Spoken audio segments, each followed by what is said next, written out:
మంత్రి కిషన్ రెడ్డి మాట్లాడుతున్నారు. లైవ్ లో చూద్దాం. దాని కారణంగా గతంలో బొగ్గు కుంభకోణం జరిగేది, బొగ్గు కొరత ఉండేది. ఆ రకంగా థర్మల్ ప్లాంట్లకు 40-50% కంటే ఎక్కువ కోలు సరఫరా అయ్యేది కాదు. దాని కారణంగా దేశంలో విపరీతమైనటువంటి విద్యుత్ కొరత ఉండేది.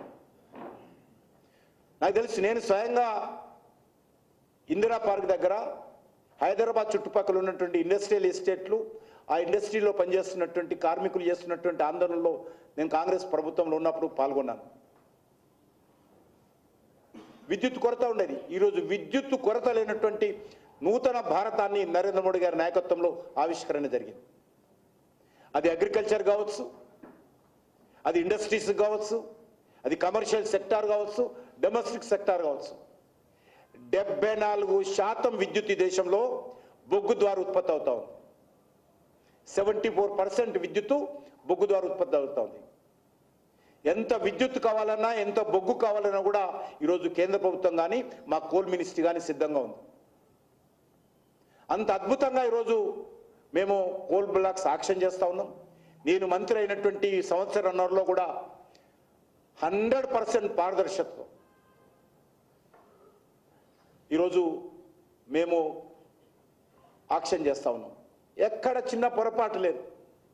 మీకు క్యాప్టివ్ మైన్ కింద ఈరోజు ఒక బ్లాక్ యాక్షన్ చేస్తే, యాక్షన్ చేసుకోని మీకు ఇస్తే రాష్ట్ర ప్రభుత్వం ఎంత హడావిడి చేస్తూ ఉందో గతంలో బీఆర్ఎస్ ప్రభుత్వం కానీ ఇప్పుడు ఉన్నటువంటి కాంగ్రెస్ ప్రభుత్వం కానీ ఎన్ని రకాల తప్పటడుగులు వేస్తున్నారో స్వయంగా మీరందరూ చూస్తూ ఉన్నారు.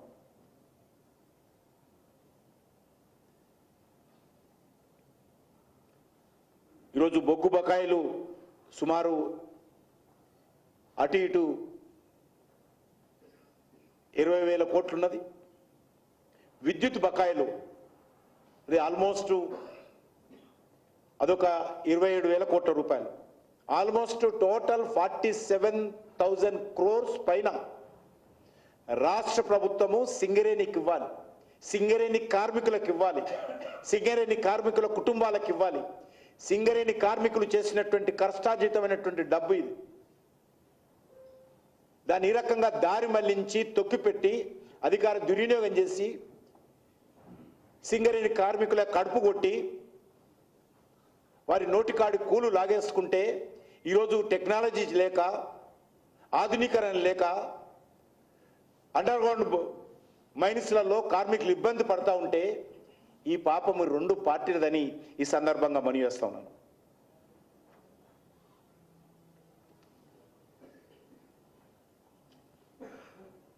నేను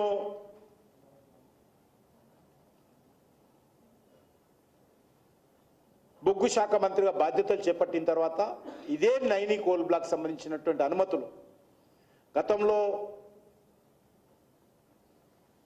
మరి అక్కడ ఉన్నటువంటి ఒరిస్సా ప్రభుత్వం, జేడీయూ ప్రభుత్వం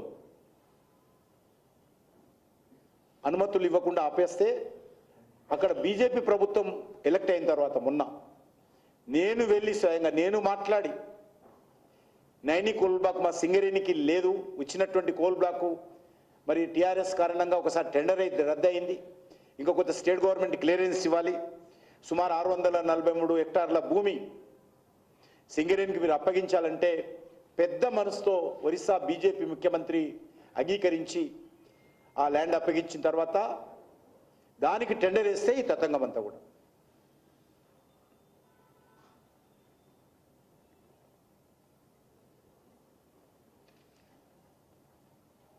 ఇదేదో కొత్తకొచ్చిన నిర్ణయం కాదు. రోజు కొంతమంది మాట్లాడుతున్నారు కేంద్ర ప్రభుత్వం ఏం చేస్తూ ఉంది, సిబిఐ ఎంక్వైరీ చేస్తుందా. రాష్ట్ర ప్రభుత్వం సంబంధించినటువంటి అంశాలలో సిబిఐ ఎంక్వైరీ చేయొద్దని ఎవరు నిర్ణయించారు? కేసీఆర్ కాదా? ఆయనని నిర్ణయించి అసెంబ్లీలో చట్టం చేసి రాష్ట్రపతి అనుమతి లేకుండా, రాష్ట్ర ప్రభుత్వం అనుమతి లేకుండా సిబిఐ తెలంగాణలో ఏ దర్యాప్తు చేయకూడదని చెప్పి వాళ్ళే తీర్మానం చేశారు. ఈరోజు వాళ్ళే మాట్లాడుతూ ఉన్నారు కేంద్ర ప్రభుత్వం దర్యాప్తు చేయాలి. ఎందుకంటే సింగరేణి పైన కేంద్ర ప్రభుత్వానికి షేర్ హోల్డింగ్ ఉన్నప్పుడు కూడా గత 30-40 సంవత్సరాలుగా కేంద్ర ప్రభుత్వానికి ఏ రకమైనటువంటి అజమాయిషీ లేదు. ఏదైనా సలహాలు ఇవ్వడమే తప్ప బోర్డు మీటింగ్లోకి వచ్చి డీసెంట్ నోట్ రాయడమే తప్ప ఏ రకమైనటువంటి అధికారాలు లేకుండే. వాళ్ళ అధికారం ఉన్నప్పుడు తెలియదా మరి 49% కేంద్ర ప్రభుత్వానికి ఉంది షేర్స్, వాళ్ళకు కూడా మాట వినాలి, వాళ్ళ అన్ని విషయాలు చెప్పాలని అప్పుడు ఉన్నటువంటి టీఆర్ఎస్ ప్రభుత్వానికి తెలియదా? మరి అనేక రకాలుగా 12 ప్రైవేట్ కంపెనీలకు మీరు టెండర్లు ఇచ్చారు కదా, అనేక చిన్న చితక పనులను కూడా ఏ టెండర్లో అయినా కేంద్ర ప్రభుత్వానికి చెప్పారా మరి టీఆర్ఎస్ ప్రభుత్వం? కాబట్టి ఈ 2 పార్టీలు కూడా దొందే. ఈ 2 పార్టీలు కూడా ఒకటే బాటలో ఉండి సింగరేణిని దోచుకునేటువంటి ప్రయత్నం చేశారు.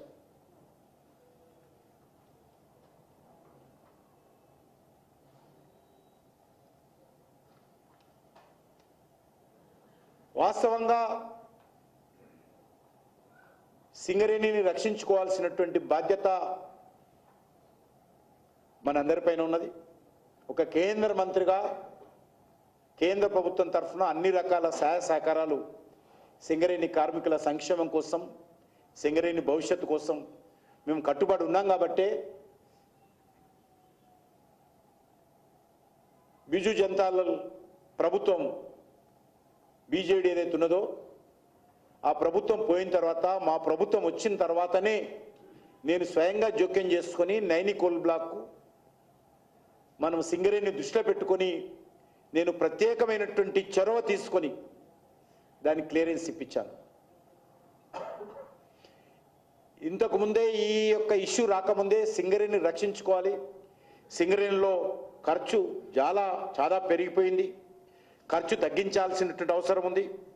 దానికోసం కూడా నేను మరి ఒక కాస్ట్ ఏ రకంగా తగ్గించవచ్చో ఏకపక్షంగా మనం చేస్తాను. ఏకపక్షంగా ఒక కమిటీ వేసి సింగరేణి, మా దగ్గర కొంత ఎక్స్పర్ట్స్ ఉంటారు మా కోల్ ఇండియాలో, ఆ ఎక్స్పర్ట్స్ అందరినీ పంపించి ఒక నివేదిక తయారు చేసి సింగరేణికి ఇచ్చాం.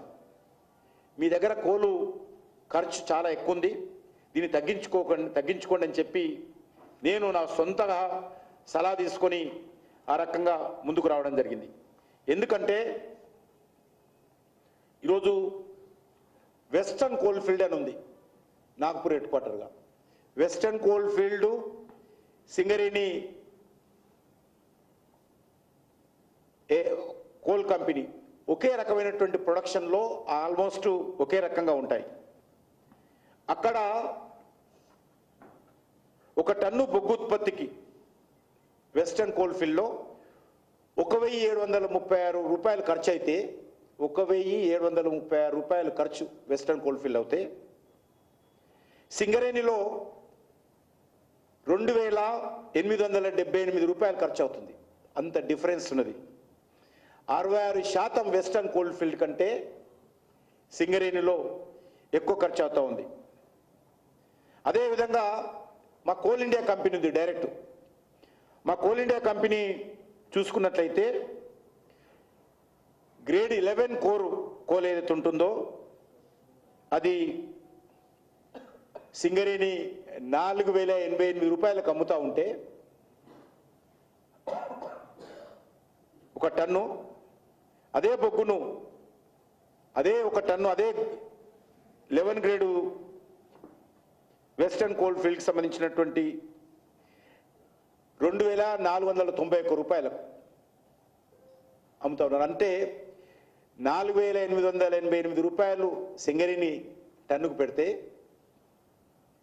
వెస్టర్న్ కోల్ ఫీల్డ్ 2491 రూపాయలకు మాత్రమే అదే సేమ్ గ్రేడు సేమ్ కోల్ అమ్ముతోంది. అదే మా సిఎల్ మా కోల్ ఇండియా దగ్గరికి వెళ్తే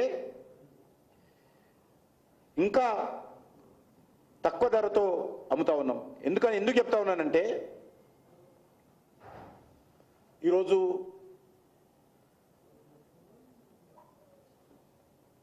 ఆంధ్రప్రదేశ్ ప్రభుత్వం కూడా కొంత సింగరేణిలో కోలుకుంటుంది. అదేవిధంగా కర్ణాటక ప్రభుత్వం కానీ, అదేవిధంగా ఎన్టీపీసీ రామగుండంలో ఉంటే ఎన్టీపీసీ కానీ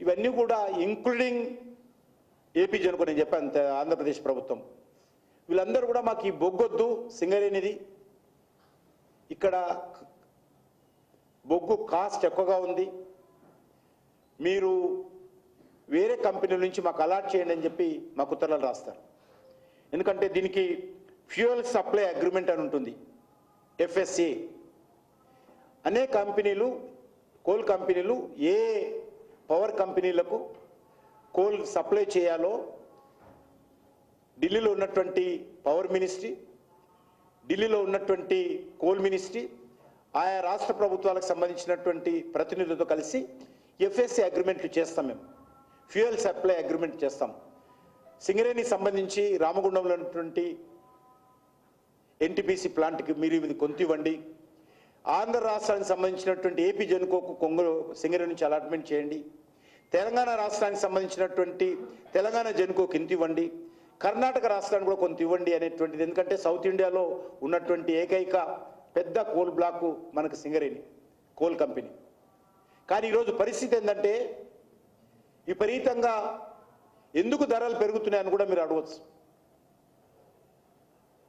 వాళ్లకు రావాల్సినటువంటి డబ్బులు రాక ధరలు పెంచుకొని ఎన్టీపీసీ నుంచో ఆంధ్రప్రదేశ్ ప్రభుత్వం నుంచో కర్ణాటక రాష్ట్రం నుంచో లేకపోతే బయట కొంత కోలు కమర్షియల్ అమ్ముకోవడం ద్వారానో వచ్చేటువంటి డబ్బుతోటే ఈరోజు సింగరేణి నడుస్తూ ఉంది సింగరేణి దగ్గర తీసుకుంటున్నటువంటి ఈ యొక్క 50% మించి తెలంగాణ ప్రభుత్వం ఒక్క పైసా ఇవ్వదు 50% ఏదైతే తెలంగాణ ప్రభుత్వం ఉంటుందో ఒక్క పైసా ఇవ్వదు బొగ్గుకు మిగిలిన 50% కొంత నేను ఇంతకుముందు చెప్పినట్టు ఎన్టీపీసీకి ఏపీ జనుకోకు కర్ణాటకకు ఇతర కొన్ని ప్రైవేట్ కంపెనీలకు సింగరేణి సప్లై చేస్తుంది దాని ద్వారా వచ్చేటువంటి డబ్బుతోటే సింగరేణి నడుస్తూ ఉంది అంటే సింగరేణి ఉత్పత్తి చేస్తున్నటువంటి 50% కోలు తెలంగాణ ప్రభుత్వము ఒక పైసా ఇవ్వకుండా తీసుకుంటుంది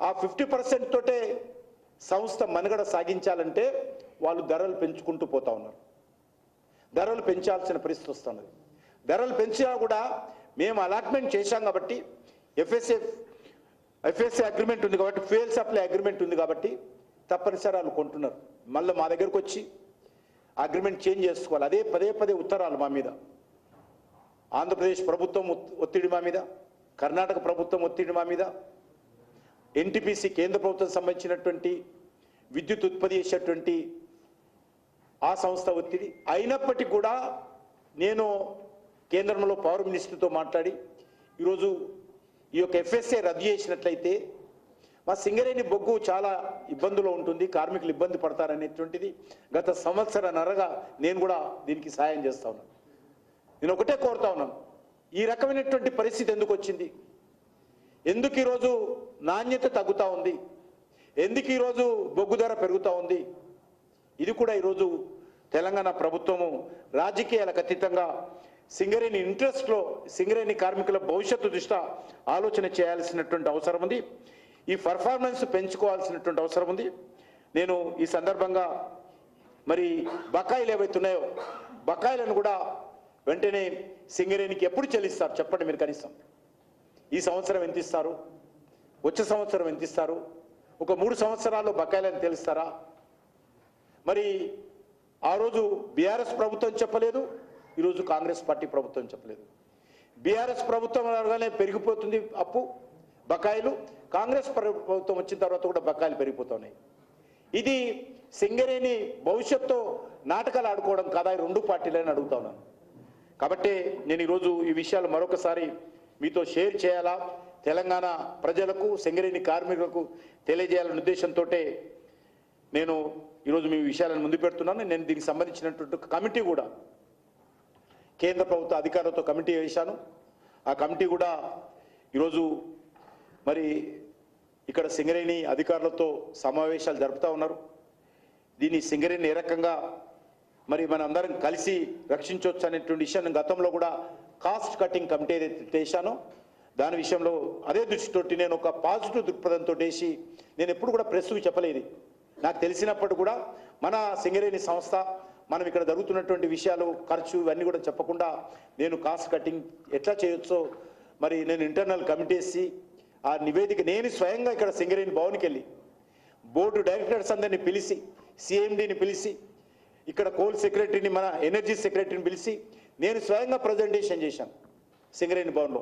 మీ దగ్గర ఖర్చు ఏ రకంగా ఉంది, కోల్ ఇండియా ఖర్చు ఏ రకంగా ఉంది, వెస్టర్న్ కోల్ ఫీల్డ్ ఖర్చు ఏ రకంగా ఉంది, మీరు ఏ రకంగా తగ్గించుకోవాలి, మీదెంత ఉంది వాళ్ళెంత ఉంది, ఒక టన్ మీద మీరు ఎంత ఖర్చు పెడతా ఉన్నారు, ఒక టన్ మీద వాళ్ళు ఎంత ఖర్చు పెడతా ఉన్నారు, మార్కెట్లో వాళ్ళ బొగ్గు ఎంత అవైలబిలిటీ ఉంది, మీ బొగ్గు ఎంత ఖర్చు పెరుగుతుంది, ఇవన్నీ కూడా చాలా వివరంగా నేను బోర్డ్ ఆఫ్ డైరెక్టర్స్ మీటింగ్లో సింగరేణి సిఎండి మన తెలంగాణ ప్రభుత్వానికి సంబంధించినటువంటి సెక్రటరీ ఎనర్జీ సమక్షంలో అన్ని వివరాలు లిఖితపూర్వకమైనటువంటి నివేదిక నేను ఇచ్చాను.